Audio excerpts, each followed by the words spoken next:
ராஜீவ்காந்தி கொலை வழக்கின் குற்றவாளிகளை விடுதலை செய்யும் தீர்மானத்தை முதல்வர் ஜெயலலிதா ஜெயராம் மீள் பரிசீலனை செய்ய வேண்டும் என காங்கிரஸ் கட்சியின் மூத்த தலைவரும் மத்திய இணை அமைச்சருமான கே நாராயணசாமி வலியுறுத்தியுள்ளார்.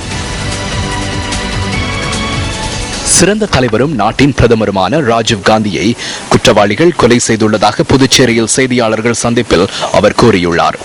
அவர்கள் விடுதலை செய்யப்படுவார்களாயின் அது மிகவும் மோசமான முன்னுதாரணமாக அமையும் என நாராயணசாமி குறிப்பிட்டுள்ளார். தமிழக அரசாங்கத்தின் இந்த தீர்மானம் அதிர்ச்சி ஏற்படுத்தியுள்ளதாகவும் அது ஏற்றுக்கொள்ள முடியாத ஒன்றெனவும் சுட்டிக்காட்டிய அவர் விடுதலை செய்யும் தீர்மானத்தை கட்டாயம் மறுபரிசீலனை செய்ய வேண்டும் என குறிப்பிட்டுள்ளார்.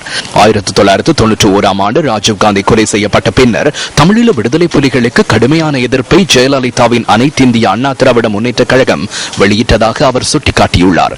எனினும் கொலை குற்றவாளிகளை விடுதலை செய்யும் தன்னிச்சையான தீர்மானத்தை ஜெயலலிதா மேற்கொண்டுள்ளதாகவும் அவர் குற்றம் சாட்டியுள்ளார்.